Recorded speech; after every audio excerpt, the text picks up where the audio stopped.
So welcome to this event tonight, which is Directors' Duties in the Cyber World. For those who in the room who don't know this, last year we put on an event also with Tecala, looking at some technology type issues and some legal issues flowing from technology generally. And at the time there was some talk in the room afterwards that it would be good to hear a bit more about the governance issues as they relate to technology and particularly cyber. So we took that on board, and tonight we are doing exactly that. We're looking at directors' duties and governance in the context of cyber and technology issues.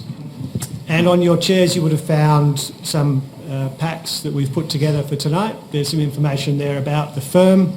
There's also the slides from this evening that I'm going to run through by way of background before we get into the Q&A. And there's also a new product that I'd like to give a specific plug to, which is a booklet we've put together on directors' duties specifically. It's something that we think will be a great resource for our clients and our contacts and people in our network. So if you have any questions about that or anything else in the packs, please let us know. Any of the Bartier Perry people in the room know, and we can chat about that afterwards. So without any further ado, I might just get into some content then. So I quickly just wanted to run through a few things just to set the scene for tonight before we launch into the Q&A. So we'll look at a couple of case studies, or a few case studies, then look at the regulatory environment, and then get into the panel discussion. So in terms of case studies, I'm sure many people in the room have heard of these, but it's useful just to run through them again so that it's top of mind when we're talking about the issues we're going to cover tonight. So of course Facebook had a data breach in September 2018, 50 million users' personal data was at risk, and they're looking at a very big fine in relation to the GDPR, which is the European privacy legislation, which I'll just touch upon in a second. Yahoo 2013, 2014 also lost or hacked in relation to personal data and passwords, and at the time they were in sale negotiations, and as a result the sale they could fetch reduced significantly. Then if we look at Uber, similar sorts of issues, security breach, 50 odd million customers and drivers' records were taken. They chose to pay a ransom to try and cover it up. Still came out anyway, and value of the company dropped significantly as a result.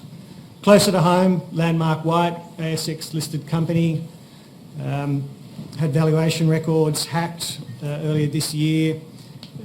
Share price drops by about 60%, estimated losses in the millions based on, in terms of revenue, based on suspension from particular panels they were on, another data breach. You can see there are significant and far-reaching effects as a result of these sorts of incidents. It's not just limited to very large companies. The large companies give good examples of what can happen and what the ramifications can be, but every company is at risk. I mean, everyone is using a website, handling data on a digital basis these days, and it's impossible to hide. So what are the losses? You know, we've got direct economic losses, we've got loss of business opportunities, loss of business assets, detrimental impact on commercial negotiations, reputational damage, loss of consumer confidence, fines, regulatory sanctions. So I mean, there's more, but straight away you can see that there's a whole lot of ramifications of not getting your approach to cyber and the risks associated with it right. So who's looking for answers with all of this? Shareholders, investors, commercial partners, employees, customers, suppliers, people in your chain of supply, and importantly, regulators, ASIC, APRA, whoever it may be in a particular jurisdiction that you're doing business. And tonight what we're going to explore is who's ultimately responsible. And it effectively comes back to the board and the directors, but also the company. and we're talking about businesses effectively, generally, so we are talking predominantly about companies here. So there's privacy obligations that are of course top of mind. There are Corporations Act breaches. APRA regulated entities have issues there. Okay, just in relation to companies, just touching on the Corporations Act breaches for a moment. The Corporations Act is probably more relevant tonight for directors in terms of directors' duties and civil penalties there. In terms of companies themselves, I suppose what can be said is we're not quite sure how the Corporations Act may be used in that regard in relation to those entities, but it can be said that if you're a AFSL, a licensee, then you are subject to civil penalty provisions depending upon whether you have provided your financial services efficiently, honestly, fairly as you're meant to, having adequate risk management and compliance systems in place, and adequate resources in place as well. So that's probably a watch this space in terms of what the regulator may do in relation to companies. In terms of the board there, we've got directors' duties that may be breached, and again, the APRA prudential standard has something to say there. So just moving on to a little bit of detail, I do think it's important that we cover off some of this detail. If you know, it's a refresher. If not, then these are the sorts of things that are going to be on the mind of the panellists when they're talking about the issues tonight. So privacy, as we probably all know, there are obligations on particular entities, public sector organisations, private companies that have a turnover above 3 million to collect, store, use and disclose personal information in a particular way. Okay? If you are one of those entities, there are privacy principles you have to comply with, and if you don't, then there are penalties, and you can be, and there are sanctions. There's now a notifiable data breach scheme, so that those entities that are reportable need to report breaches to the person affected, but also the regulator. And action needs to be taken, and that needs to be communicated to the person who may be affected, as well as the regulator. And we've touched upon the GDPR, which most people probably know about in terms of the European Union. And if you're doing business here, you may not realise you're actually doing business in Europe. So if you are projecting, say, a website into Europe, then you are. And you need to be mindful of these sorts of things. So we could spend half a day or probably a whole day on privacy, but just in terms of the sorts of things that we're talking about, those matters there are top of mind. In terms of statutory duties, I've touched upon something about the Corporations Act in relation to companies. In terms of directors, the directors' duties in section 180 to 184 of the Corporations Act are most relevant. Really, out of those, the one that is top of mind tonight is the duty of care and diligence in the way that a director discharges their powers and duties. There are others, but if you just think about that one tonight, that's probably the most important. And that obligation applies to directors of listed companies, unlisted public companies and private companies alike. It's no longer the case that you can be a silent director effectively of a company and leave everything to the other director. You're on the hook from the word go, and you need to understand what your obligations are and how to manage them. In terms of not-for-profits, question, is the situation different? Well, no, is the answer. So if you're a not-for-profit or a charity registered with the ACNC, then you are subject to the governance standard, which effectively, it's slightly different, but it essentially replicates the obligations in the Corporations Act in terms of the director's duties. So care and diligence obligation still applies. And then we've mentioned APRA as well. Prudential Standard CPS 234 has something to say about how APRA regulated entities handle personal information and information generally, and how secure it needs to be. and notification requirements to APRA in relation to that. And again, there are sanctions if you don't comply, and if you don't, and if you're a repeat offender, then the penalties can become fairly severe. In terms of penalties, it is worth noting new penalties under the Corporations Act for companies, gone from $1 million, as you can see there, up to the greater of $10.5 million or 10% of annual turnover, up to a maximum of $525 million. For individuals, it's gone from 200,000 to the greater of 1.05 million, or 3 times the benefit derived or detriment. So these are now significant deterrents, I would have thought. We know from the fallout from the Royal Commission that ASIC is looking and is likely to take action. So that is a very quick skate over some of the regulatory issues that are relevant to the background tonight. So without any further delay, I will introduce our panellists tonight so that we can explore the issues and the interaction between cyber security and directors' duties. So we have, I'll go in a slightly different order to what is up on the screen. I wasn't thinking about the order when we set everyone down. So closest to me is Diego Ascani, who is the Australian CEO of Sedgwick, which is an organisation that provides insurance, loss adjusting, forensic accounting and other services. So Diego's here to look at things from the perspective of risk and insurance, which is something I know every business and every person in this room loves. Next to Diego is Pieter DeGunst, who heads up Tecala, which, as I've said, is a technology services provider who partner up with some of Australia's most progressive and forward-thinking businesses.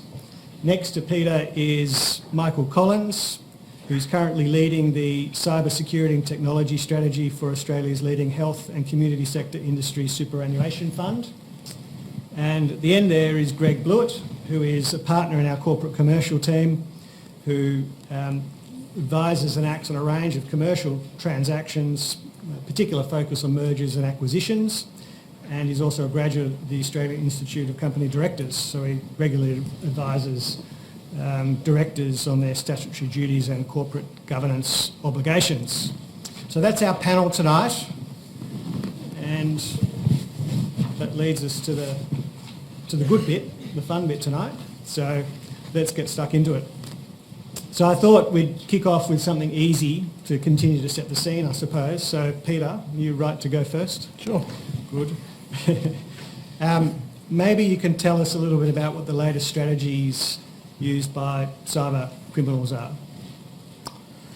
So I think the prevailing ones are still the simple ones. If you look at the compromised credentials attacks and you look at phishing attacks and specific spear phishing attacks, they would still be the most common. There are some more sophisticated attacks that are starting to appear, but probably the thing I would highlight is we're seeing it getting much more targeted and specific. So as before, maybe it would have been a sort of spray and pray attack and you're sending out a bunch of email attacks to a bunch of different entities. Probably the biggest change we've seen in the last sort of 12 months is it's a very targeted and very purposeful attack on an individual company. So if I pick on Gavin for a second, I say I'm trying to target Bartier Perry, you'll find that there's attacks where they've gone and researched the Bartier Perry organisation, they know who all the directors are, they know the organisation structure, and they're targeting very specifically those people with some sort of attack that might be Gavin approving a finance invoice to be paid to, obviously the wrong entity.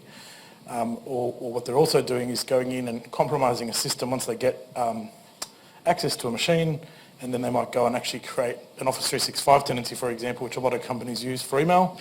And if your email domain, Gavin, is bartierperry.com.au, maybe they'll do bartier-perry.com or something like that. So to the user, when you're then going and launching the next attack, it looks legitimate. It is actually a legitimate tenancy. It's not going to show up on a quick look where you're looking at email headers and some of the traditional tricks that people would get around. It's actually a genuine tenancy that they've gone and created to go and get much more specific information. So some basic changes. Okay, thank you. And another general question, I suppose. What types of businesses are more prized at the moment? in terms of a target? Yeah. So I think stating the obvious, anyone where there's a big fish, so if there's a big pot of money for them to get, that's attractive. But probably the single biggest change that you're seeing is the concept of one to many. So if I can compromise a technology service provider, as an example, which we've seen some pretty large technology service providers recently get penetrated, attackers know that it's likely that if they can compromise a machine or an asset on a service provider's network, that they might access hundreds of companies by doing that. So if you think of them like corporate organisations, the bad guys, they're thinking about their return on effort. So if I can compromise a small customer, I can probably only get a small payday. If I can compromise a very large entity, that gives me then access to potentially hundreds, if not thousands, of companies in the sake of maybe a big global outsourcer, without mentioning any names and getting myself in trouble. That's some of the things we're seeing as the attack. Okay, thank you. So I've got a question for Michael now, which is actually a question from one of the people here tonight. We did actually ask for questions as people registered for the event, so we have a few of those. And so Michael, what types of reports, and I suppose you could say what questions as well, should a board see to have oversight of cybersecurity in the organisation? Yeah, I think there's an interesting dynamic at play because people on boards don't necessarily have the deep technical skills to ask the questions of the business that can, help them understand where there may be deficiencies in the way they're running their information security practices. So you need to try and keep it at a high level. And I think some of the key questions that you can ask of the business is, do they know what their crown jewels are and where are they located? So if you consider that your data is your crown jewels generally, does the company understand where they are and how are they protected? It's very important, and CPS 234 talks to this about understanding where is your data located and how is it classified and then protected. So you can't just protect everything with the same level of controls. You've got to take a risk-weighted approach to where your assets are. So one of the key questions is, does the business understand what your crown jewels are and where are they located? I think you can also ask the business, what do they see as the top risks that they're facing today? And if they suggest that it's cloud computing, that it's cyber criminals, that it's weak passwords, then you can probably, my view is, you can suggest that they're not taking a holistic view at what their risks are. So if we do just a little quick survey, if everybody put your hands up if you think cloud computing is a risk to the business. Yep, so we've got some hands. Leave your hands up if you think weak passwords are a risk to the business. And keep your hands up, or put them up again if you think cyber criminals are a risk to the business. So, thank you, that's a good segment, yeah, from a small sample group. You may be surprised to know that none of those things in and of themselves are actually risks. Okay, cloud computing is simply a technology.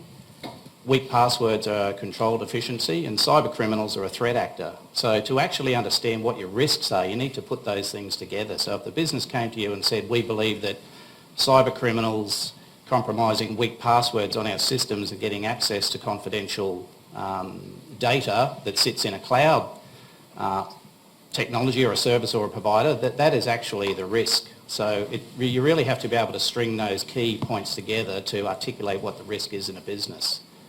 And so if they're just making general comments about those aspects in isolation, then they really don't understand what an actual risk is to the business. So I think trying to understand from the business, can they even articulate what the risks are today? And I think one of the other key questions you can ask them is, do you actually have a good understanding of what the root cause analysis is around any control deficiencies that you have or outages that you've had?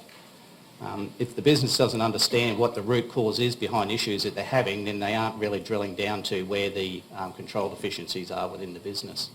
So there's a couple of key questions there I think that you can ask your business that they should be able to come back with some very distinct and specific examples of whether they understand what the risks are, where the crown jewels are, and do they understand when things go wrong, what is the root cause. So Michael, just to jump in there, does that mean that information in relation to potential cyber threats should be presented in a particular way to boards so that they understand the issue and the risks identified, but also are receiving information in terms of risk as you've just outlined?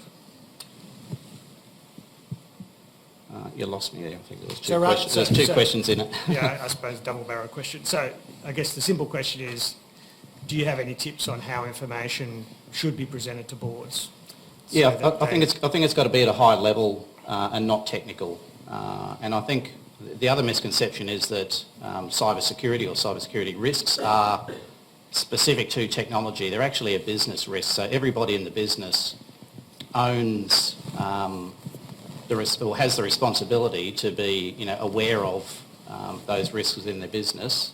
And if you're just going and asking technology questions, then you're getting diverted to an area which is not really, the key focus. It should be more holistic. It's got to be kept at a high level. I think one of the other things too is understanding what the impact is in monetary terms to the business from those cybersecurity risks as well. So you should be able to articulate what is the financial impact to the business if you were to, suffer a data breach or a cybersecurity incident. Okay, thank you. And Greg, do you have any comment on this aspect from a legal perspective? How regularly management, the CIO should be reporting to boards, how it should be packaged? Any tips there? Sorry, I'm here for technology and I can't operate It's my mic. In terms of the presentation to the board, I think the board should be looking at cyber security at every board meeting, standing item on the agenda. The problems I see that some of the information put up to boards is too difficult for them to understand. And once you lose the capacity for, as a director, to understand the issue, you lose interest in the topic overall. And that, I think the capacity of boards to understand cyber security issues is a big problem. So the simpler you can keep the reports, the better for it, and the more regular you keep those reports, the better. We've had some experience in presenting to boards, and I think one of the takeaways for us, we got frustrated maybe a number of years ago because we were going very technical. We had all the information, we thought that was great, and of course it was, as you said, it was pretty much lost and therefore became ineffective, even though we thought we had really articulated the risk very well. As soon as we started to actually draw a distinction and make it much more specific, so rather than talk ethereally about all what the risks might be and could be, we got very specific to examples in their business with their customer base, or drawing very closely to a competitor's experience of what has happened. That started to get cut through. So we found that the boards understand very well, of course, their own business model, their customers, what their revenue streams look like, and if you can be specific to the risks as it pertains to that, it became a very different conversation. Yeah, I think there's an educational element to having regular papers before boards, having boards discuss cyber security, even if there's not a particular issue at the time. A lot of boards, directors take time to understand the issues. The more they get on top of it, the faster they get on top of it, the better. And cyber security issues are just going to accelerate from here. So if you don't get your board up to speed with what's happening now, they're going to struggle to comprehend changes in the future.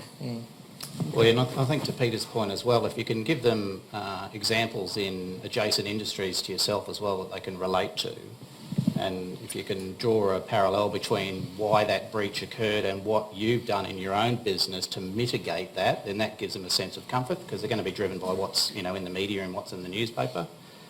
So you can often find similar industries or peers where they may have had a breach and they've worked out why it occurred. Hopefully you haven't got the same control deficiencies in place. If you haven't, then you quickly put them in place, and then you can come to them and say, here was an example you may have seen recently, this is how it occurred. It's unlikely to occur for us because we've got the following controls in place that specific scenario didn't. So you're educating them around things that are front of mind in the media, and you're also giving them some assurance that you've done something to mitigate against those attacks. Okay, thank you. Diego, I wanted to throw you a question. what kind of questions do you think boards should be asking management to, if you like, stress test businesses' cybersecurity systems? So obviously a health check, cyber health checks would be a good question. Have we conducted a health check? Have we had external experts look at our level of security? What information do we want to protect? Where similar questions to what a board would normally ask. What data? Where are the crown jewels? What do we do? How do we store it? How long do we store it for? Do we have to keep this information? What other IP could be threatened? And what are we doing about it? So key question would be, what does our info security framework look like? Do we have such a thing? It's a broad-ranging question, but it's a good start. Have we had external parties look at how safe we are? And if not, do we need to do something about it? That for me is a very broad sort of question, but at least it starts the thinking. Let's have a look at the risk register. You'll be amazed how many boards don't look at a risk register. Is cyber threat, security, info security, loss of customer, loss of revenue, loss of data on the register? Do we even have a risk register? How relevant and current is it? The board should be looking at that risk register. If we've had breaches historically, why? What have we done about them?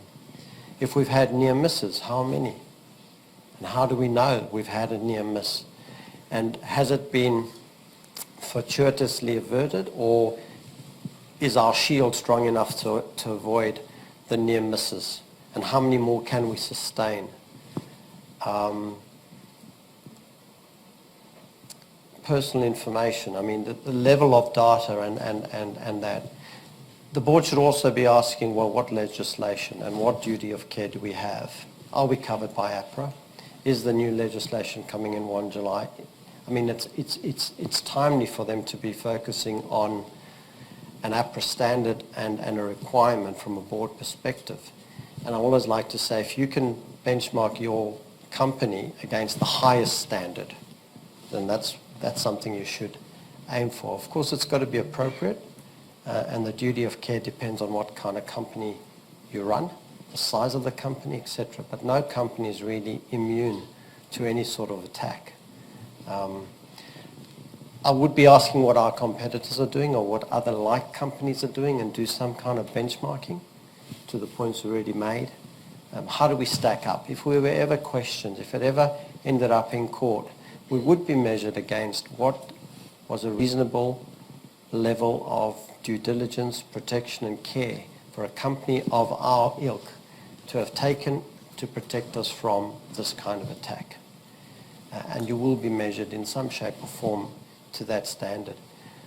So existing boards and new board members have a great opportunity to really ask these sort of questions. And let's not forget, cyber has really only been around. It's a relatively new risk in the whole context of history. I think a board sitting down maybe 5+ years, probably cyber would not be on the top 3, top 5, top 10 risks.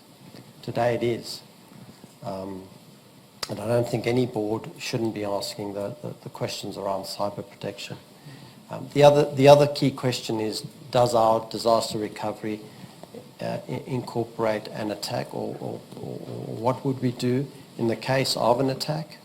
And have we got the right experts on call in the event of an attack? So preempting something like that and the preparation that goes into it is very, very useful, because you really only have a golden 48 hours to adequately respond to a cyber attack to try and mitigate the full extent of that loss. And just I'm interested what the insurers are doing in relation to this risk. Yeah. I might ask you in a second how hard or easy it is to get cover for these sorts of things, but just while we're talking about this aspect, are the insurers taking a proactive role in working with insureds to reduce risks, to help manage risk and reduce premiums and things, or is it something that's just left to insureds to sort out themselves? Or how does all that work?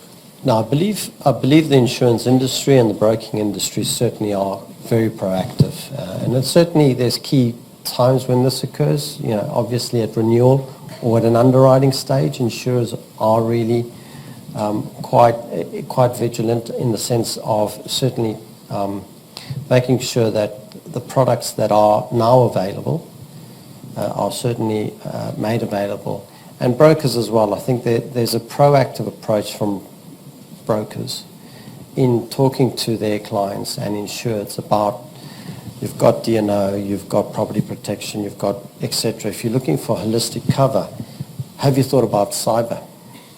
And there is cyber cover now. So again, in the last 3 years, I've seen an increase in the discussions and certainly a far more proactive approach from both insurers and brokers in the underwriting and renewal phases.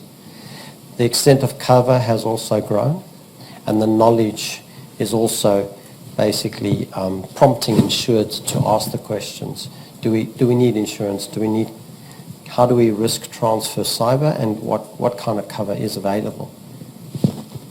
Okay, so does an organisation need to be able to demonstrate that it has some sort of internal management protocol to guard against cyber in order to get insurance, or is that just a premium issue? Or it's a very good question.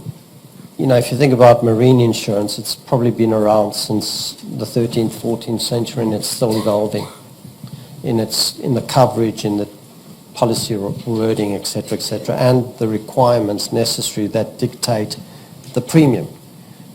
Everyone has probably a household and car cover in this room, and you know the less you drive the car, the less premium you pay. The safer your house is, probably the less premium you pay. It's similar to cyber. There is an assessment, but not to the same level of sophistication. Underwriters are still battling with pricing of the cyber risk. They really are. It's not mature enough to adequately understand the exposure. To put it into perspective, the gross written premium for property in Australia is around 60 billion. We are in 2018 only spending about 18 million on cyber. That's how minuscule the spend GWP on cyber is at the moment. So we've got a way as an insurance industry to go when the level of sophistication gets to a point where it's priced depending on the risk profile of the entity.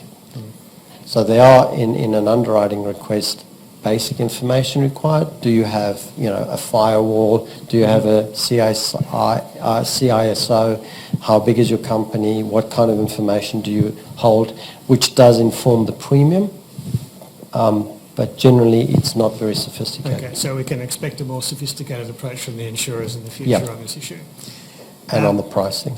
I wanted to ask a question on a different topic, sort of feed this one into the scrum. I think Greg, Michael or Pieter could answer this, so I'll let you decide amongst yourselves who wants to go first. What currently is the attitude of boards towards spending on cyber security? Is there a general reluctance to allocate funds towards implementing appropriate systems to manage the risk or not? What's the experience? What are your thoughts on that? Yeah, I think it's like anything. Boards are business people ultimately, and they understand, investment and what the returns are. And sometimes companies or CISOs or whoever's putting these business cases forward has trouble articulating what the return on investment is for security. So it goes back to the point I made earlier, is that you have to understand what the costs are, or the magnitude of not having a certain piece of security in place. It's very easy. I think the last couple of years it's been easy to go to management and boards and ask for money because cyber security is hot, but some of that appetite's waning in the economy that we're in today, so they start to challenge and say, well, you're asking for $1 million to implement product X. How much does that reduce our potential loss if there was an incident? And if you can't articulate that in dollar terms, then you're going to find that those business cases are getting rejected. So I think boards are becoming more savvy around understanding that it's not a bottomless pit to spend on cyber security, especially if you haven't had an incident. It comes back to, well, what if we don't have this? Are we going to get breached? what's the probability we'll get breached if we have this or if we don't have this? And unless you can articulate that in business terms, then I think you're going to find it increasingly more difficult to get spend for cyber security. Greg, do you have a perspective on this? Yeah, I'd agree with that. I think particularly for SMEs, it's a pretty daunting issue for boards to come to grips with what the real risk is, particularly if you haven't had an incident. So it's very hard to quantify the value of that risk.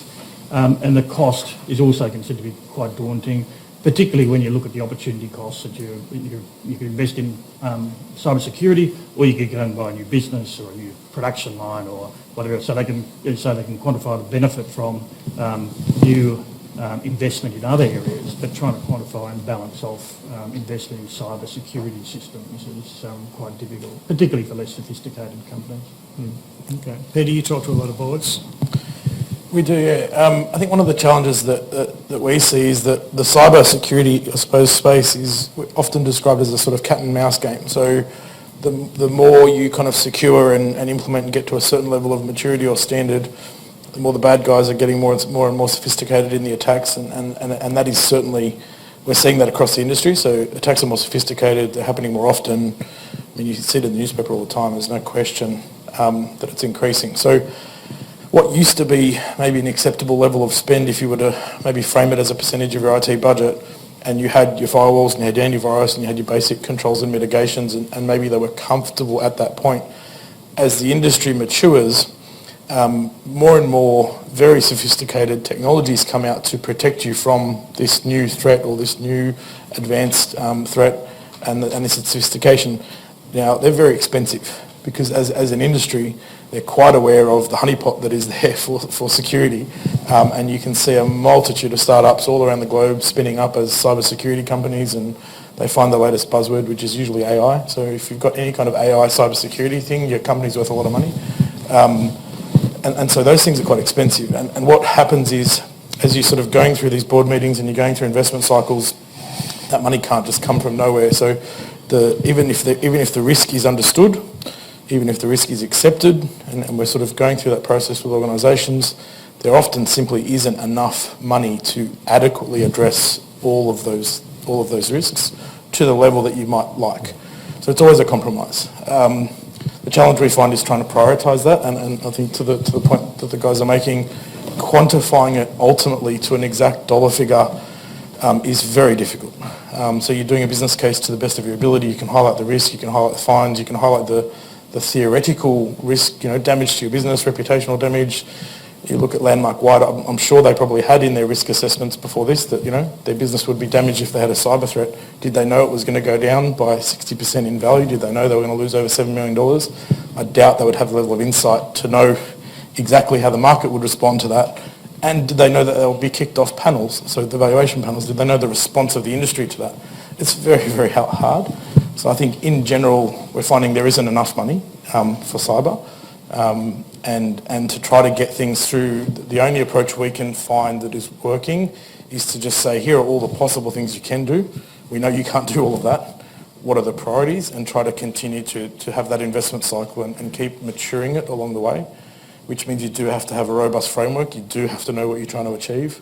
We do see, the flip side to that is we see a lot of other companies scattergunning their spend, which we think is a horrible idea. So back to my other point, there's a couple of companies out there that are pretty dominant in the industry, very, very heavy marketing, talking about AI and their amazing cybersecurity capabilities, and they pitch themselves as the solution to all of the world's problems. It's of course not true, but it's a good way to get $1 million out of someone.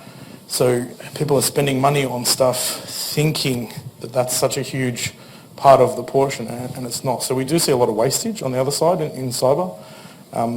Because it's such a complex issue, I think there's a human condition that says if I can buy this thing that I know how to buy and it's in a box and it solves my problem, there's a nice attraction to that. It's not true. But yeah, so there's a number of facets to that. So I can just pick up on that point, Gavin. I mean, that's the point we've made before. It almost gives you a false sense of security. If it's treated purely as a technology resolution, where you've gone and spent $1 million, you've had some technical experts in there, we sorted, we're okay with cyber, let's move on to the next thing. It's not, it's the whole of company. It's the culture, it's an awareness, it's training, because these things can happen. It can happen with an employee forgetting a laptop on a train or a USB stick. It could start that way. It could start with an employee sitting with free Wi-Fi in a hotel room and they get infiltrated. So, you know, you can have the sexiest technology, that's not going to do it. There is a whole of company culture that starts at the top, and it's top down, bottom up. And that does cost money. There's training involved. There's an awareness, there's comms.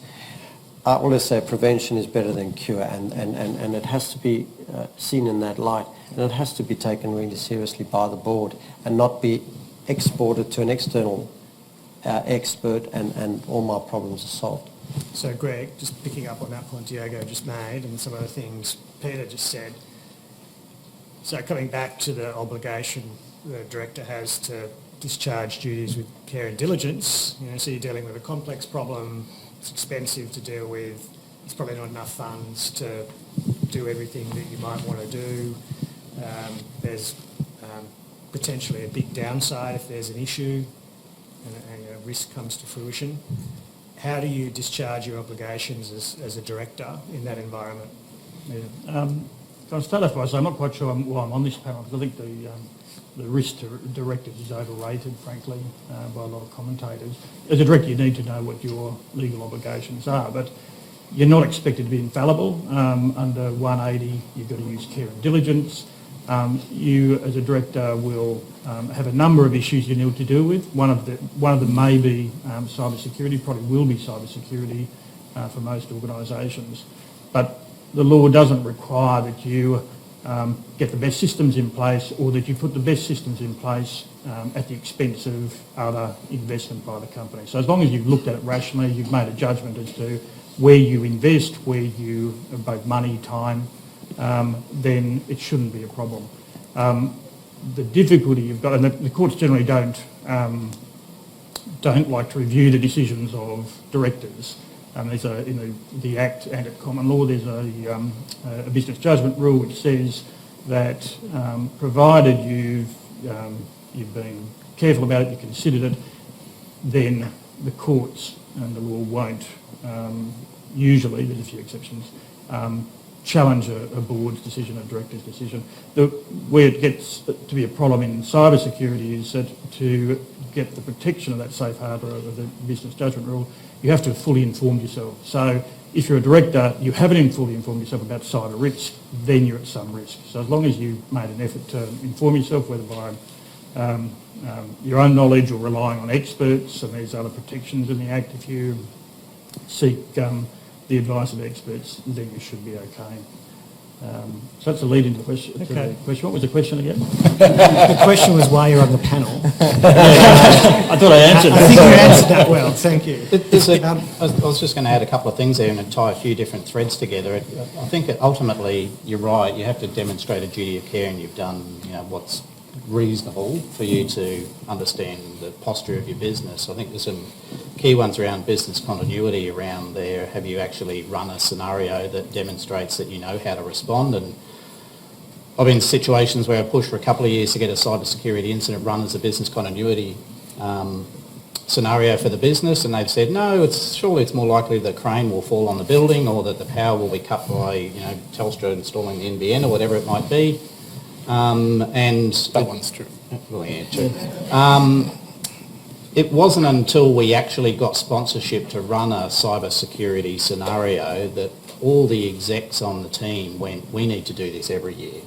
They thought it was a technology issue. They were totally unprepared for primarily not the response to the actual incident from a technology perspective, but when do you inform the board? When do you inform the media? When do you inform the regulators? What's your messaging going to be when you have to go out for a data breach? And if you look at what happened with PageUp, this late last year or earlier this year, I sat in on those meetings when their CEO and their CIO were trying to explain to a group of people at the Joint Cyber Security Centre what had gone wrong, and they took a really big step to come out and be totally transparent in what had happened. And they took a lot of heat, and I actually, I left towards the end because I just thought they're getting lambasted and they're trying to do the right thing. But they demonstrated that they wanted to be transparent, that they they'd not necessarily made a mistake, their system had been breached, they could have done better, but they're doing all they could to rectify the situation. And I think, when you look at that from a case study perspective, they did much better than someone who tried to hide it, who sent out the wrong comms. You look at, Equifax, they get breached, then they stand up a website that's, supposed to be sending communications out for people to find out what went wrong. That thing got breached and it was spoofed and it all sort of, just went from, disaster to disaster, and they're still reeling from that. So I think, exercising within the business what's going to be a response for everybody, not just the technology team and how they're going to respond. Having insurance is key, but that's after the fact.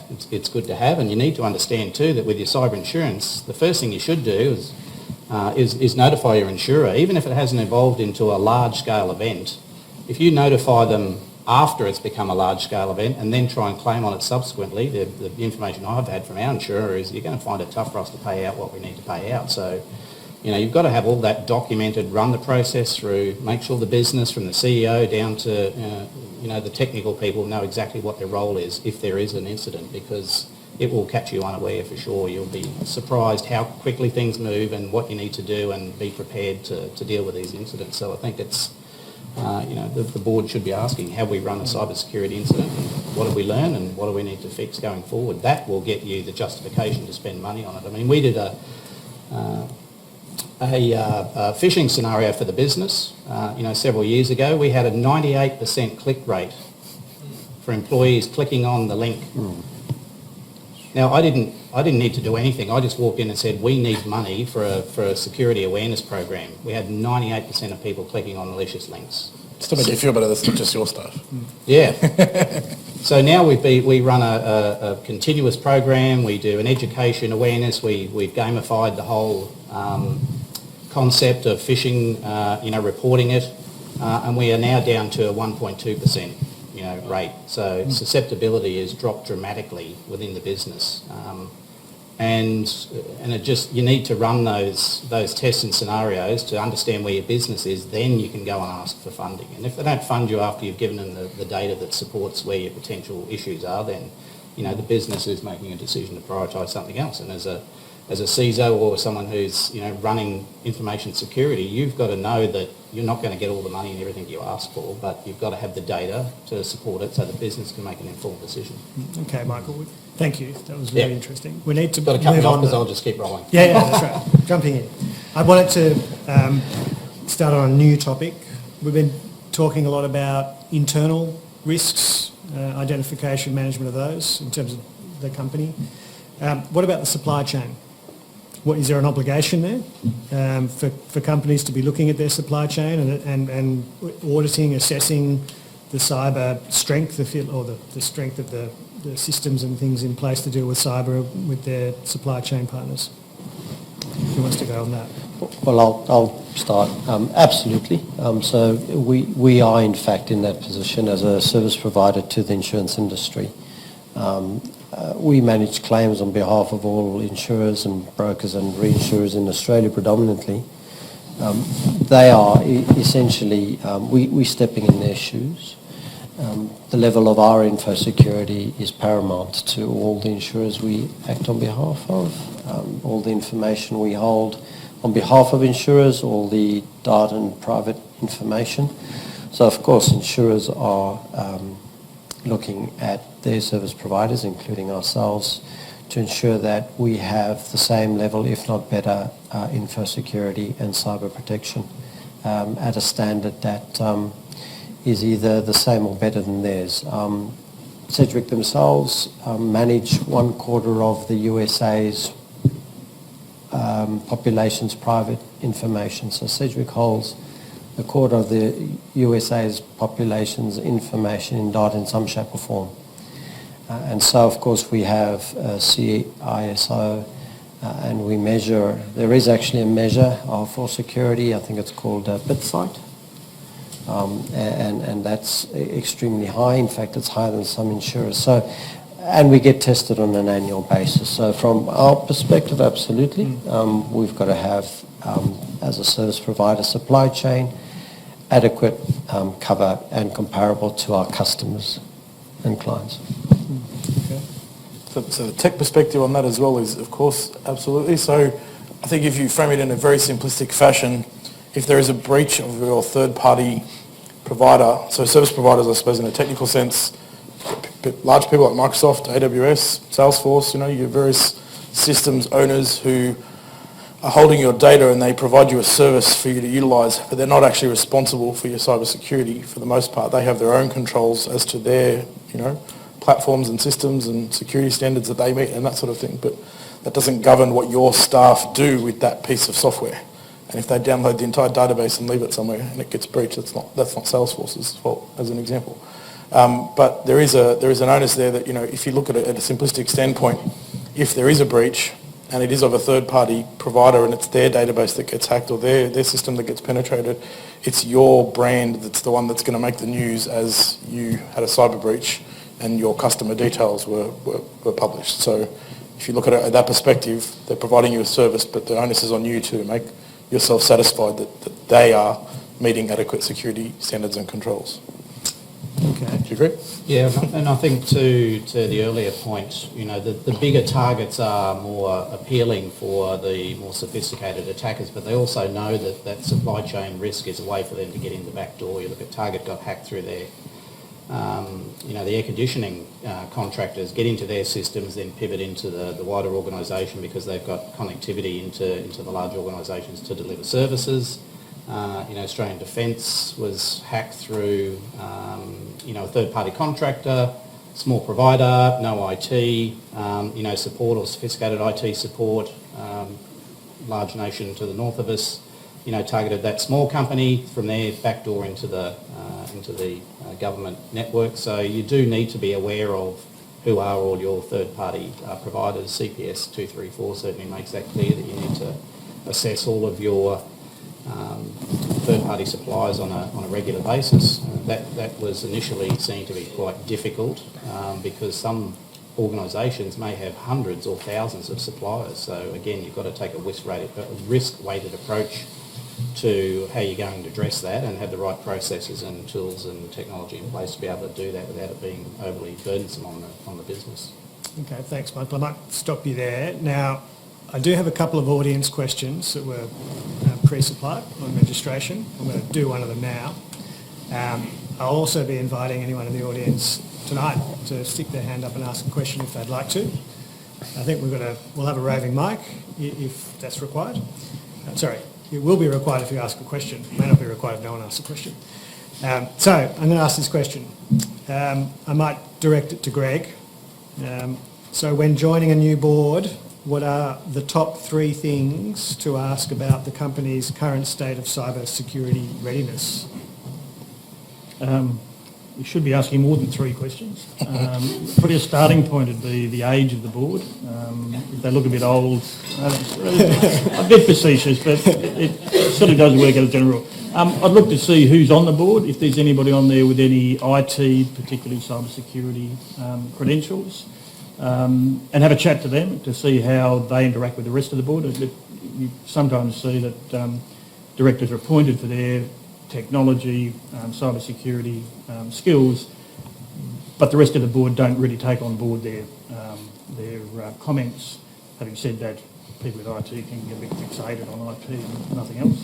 I'd look to see what the board reports have in them, if there's any standing agenda items on cybersecurity, a separate cybersecurity as opposed to an IT standing issue. And I'd look at the education programs for the organisation. That I think is one of the core things that you need to have in place. And just as an aside on that, directors are often the greatest breaches of their company's cybersecurity policies. There's a number of reasons. One is that if they're non-executive, then they're quite often off-site. They download their board papers on their mobile devices at airports usually, and the airport Wi-Fi systems are not that secure. And the other problem is that senior management are reluctant to go and lecture a non-executive director about their failure to comply with the company's cyber policies. Okay, thanks, Greg. So, do we have any questions from the audience? Anyone with a burning question? There we are. Michael? Yes. Hello. You said early on that it's important to, I might say, dumb down the board papers so that they can understand it. But does that actually have the effect of reducing the degree to which directors have given due diligence if they're just getting, non-technical papers, or do they have it as part of the diligence that they're actually on top of the technical, not as a technical expert, but at least have satisfied themselves that the technical expert makes sense? The old stubborn like. It's a balance between giving enough information to them to make a well-grounded decision, as opposed to flooding the technical information like they can't understand, and also the volume of papers. So there's been a debate for some years, particularly since Centro, about how you get sufficient information into board papers for directors to actually comprehend in the limited time they've got. And in terms of the IT area, you need to find a balance, and these guys here do better than me at it, you need to find a balance being able to communicate in a way which allows your directors to understand what the issues are and what the options are, and allow the board to then make decisions. Okay. Any other questions? Yep. You mentioned notifications to different parties. Is there any particular order in how you should notify customers, third parties of any data breach? I think that'll be driven to a certain extent by the regulatory framework that you have to adhere to, and certainly what I would promote is listing out all those stakeholders, then looking at the standards and understanding what's the expected time, what's the time they expect you to notify them. That will then drive the schedule for the notification of who needs to go first. Certainly, in my experience, the first person that you need to let know is if the CEO doesn't know, you need to tell them. But the chair would be the first one. From there, then you can start to work with, your insurers, whether it's APRA, Information Commissioner. I think Information Commissioner, you've got probably 30 days to notify. One of the interesting things or feedback I've had is companies are often stretched to be able to, even within 30 days, to be able to get a coherent story around what's happened in that time, simply because they don't understand what the data was, where it was, do they have any logs or logging turned on for those applications that can let them understand what the severity of the breach is, so they may have to make estimates or wild guesses as to what the extent of the breach may be. But yeah, I think it's going to be individual to each business. But again, running through that process in a safe environment, understanding the ones that you've forgotten about, and then adding those to your register, your notification register, is the easiest way to find out whether you've got everybody on there that you need to have on there. Yeah, I think it's a key component to your cyber response plan is your communication plan. And key, if you've got insurance, then notification to insurers should be high up on that list, because generally the cover you have assists you in the communication response PR exercise. You can get cover for that as well, and you'd be guided by an expert whose costs are covered in your communication plan. But it has to be done properly, I suppose. Diego did make the comment earlier today, the first 48 hours is absolutely critical. So we've done a lot of forensic discovery in situations where there's been a breach or a suspected breach, and Michael just commented then, if it's left too late, you often can't ever find the actual answer of what happened. You can make your best guesses and your best determinations, but what that ends up meaning is that as a response to the breach, you have to end up expanding the scope. So you have to end up saying this data may have been compromised, because you can't prove whether it was or was not. And so as far as the OAIC is concerned, you then have to broaden. So that first 48 hours is critical. And again, there was a commentary earlier about preparation. So if you are better prepared, and you've got, there's a lot of cybersecurity companies out there that offer really good services around, threat response, very rapid threat response kind of things, so that they're not necessarily very expensive. They're kind of like, it's almost the bat phone if you need to call them. They need some preparations. They need to know your environment. They need to have done some basic setup for you to be able to provide value for you like that. But I would encourage you to look at those sorts of things. And that preparation then deals to Michael's point that you do have logging turned on. you do have maybe weeks, not hours of information that's available to you, and you're far better off, far better prepared to deal with whatever ends up happening. Okay, thank you. I have one more of the pre-submitted questions to cover. It's quite a long question, and I'm going to truncate it and ask it this way.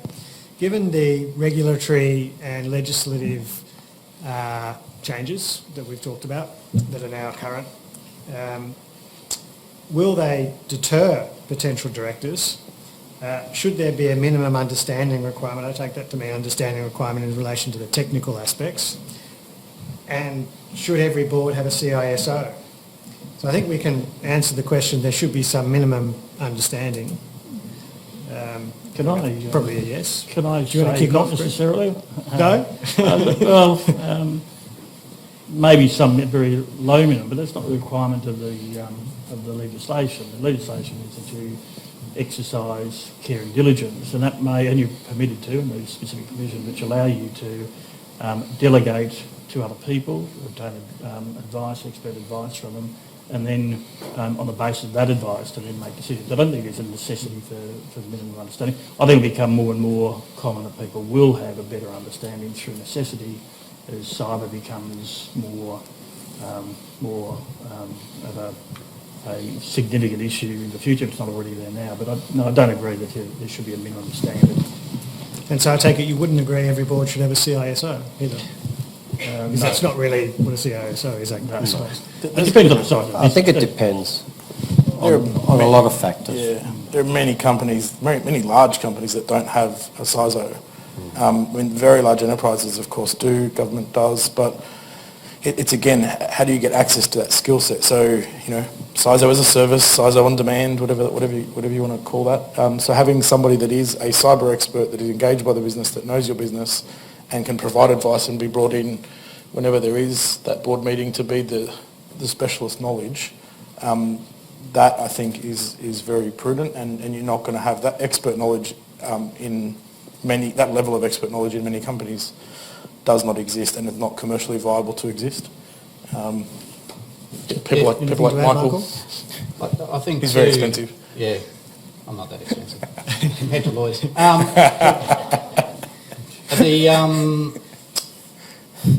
I think it's the company has to be able to define who is responsible for information security within the business. Now that may be the IT manager, it may be the CEO, it may be the chief risk officer, it could be the CFO, but ultimately you should be able to have an information security policy that the board can read that says who is responsible in the business. If it's we're all responsible, then that's not a right answer, and you should be quite alarmed by that. You should have someone who's driving the program.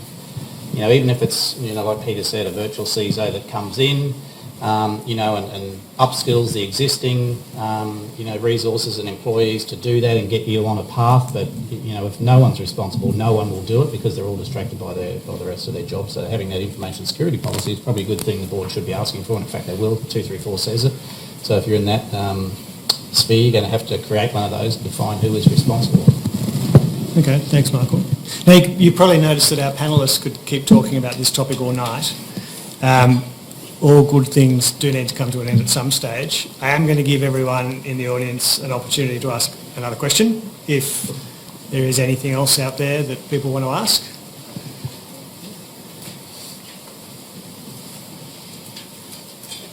So we've all talked about, boards being qualified enough to exercise their duty of care around cyber security. Much of that is training and development through corporate culture or through directors training themselves. If directors had to go out and look for some sort of quick guide to understand the key elements of cyber security, not dumbed down but in plain English, so they could then take that away and go and apply it, are there any recommendations of where to go? Because with all the upcoming cybersecurity experts, how do you know how far one's qualified versus another? Any suggestions? I think if you're a member of AICD, they've got specific courses, cybersecurity for directors, that will give you a high-level overview of it. It's probably something that's lacking because cybersecurity's come from a technical, base, and now it's trying to meet the business. But certainly I think one of the things, if you are a director or you want to get a general overview and you've got access to it, the director's course, there's a module, I think, cybersecurity for directors is probably a good one to start with. Otherwise, just reach out to someone who's in that field via LinkedIn, and they may be able to help you along and point you in the right direction. Yeah, I think AICD would have been my answer as well. I'm not aware of anything that is aimed at directors that is going to help. The only thing I would say to add to that is there are some frameworks out there that you can reference. So rather than every organisation taking their own determination as to what level of cyber maturity that you should have, the Australian Centre for Cyber Security Research, or whatever they're called these days. So there's a government body that does have some information around various different basic standards. So there's the Essential 8, that's a good example that you can familiarise yourself with that sort of reading. That's a good start as well. Okay, thank you. That does bring us to the end of this session, this panel session tonight. I hope you've found that interesting and informative. You'll have an opportunity to ask any of our panellists or me any questions you would like over some drinks and some food afterwards.